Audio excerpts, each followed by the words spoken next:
Now friends, let's continue the rest of the lesson. Are you ready? Let's go. Here we want to write the multiplication sentence that represents the number of bananas. Can you tell me how to write the multiplication sentence? Wonderful. We write the number of groups multiplied by the number of objects in each group. How many groups do we have here? 7. Well done. Multiplied by the number of objects in each group. How many objects do we have in each group? We have 5 bananas in each group. So now we have 7 multiplied by 5 equals 35. There are 35 bananas. Fabulous. It can also be read as 7 fives. Let's read the multiplication sentence together again. Come on, say it with me. 7 multiplied by 5 equals 35. Amazing. 8 fives. How do we express that using a multiplication sentence? Well done. We write 8 multiplied by 5 equals 40. Now, let's express this multiplication sentence using art. Come on, let's read the multiplication sentence again. 8 multiplied by 5 equals 40. What does the number 8 stand for? The number of groups. Well done. So we have 8 groups. What does the number 5 stand for? The number of objects in each group. Wonderful. So we will put 5 objects in each group. Why don't we draw a fish, for example? We will draw 5 fish in each group. Brilliant. So 8 multiplied by 5 equals 40. Amazing.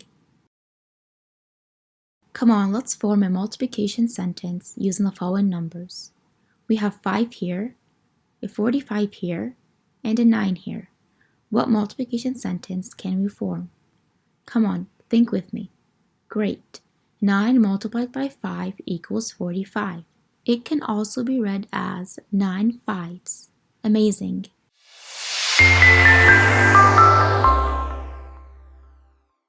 Here we want to write the multiplication sentence that represents the number of bears. Can you tell me how to write the multiplication sentence? Wonderful. We write the number of groups multiplied by the number of objects in each group. How many groups do we have here? Come on, let's count together. 1, 2, 3, 4, 5, 6, 7, 8, 9, 10. We have 10 groups. Well done. Multiplied by the number of objects in each group. How many objects do we have in each group? Come on, let's count together. 1, 2, 3, 4, 5. We have 5 bears in each group. So now we have 10 multiplied by 5 equals 50. There are 50 bears. Fabulous. It can also be read as 10 fives. Let's read the multiplication sentence together again. Come on, say it with me. 10 multiplied by 5 equals 50. Amazing. Look at all the multiplication sentences that we have learned today. What does 1 multiplied by 5 equal? 5. Well done. 2 times 5 equals 10. Well done. 3 times 5 equals 15. Brilliant. 4 times 5 equals 20. 5 times 5 equals 25. Fabulous. 6 times 5 equals 30. 7 times 5 equals 35. 8 times 5 equals 40. Wonderful. 9 times 5 equals 45. And 10 times 5 equals 50.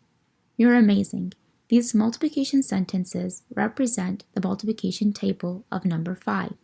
Look at it. It is quite simple. Did you know the process of multiplication is that of skip counting? We can express the multiplication table of number 5 using the number line. Here, let's try to skip count by 5. 5, 10, 15, 20, 25, 30, 35, 40, 45, 50. Brilliant.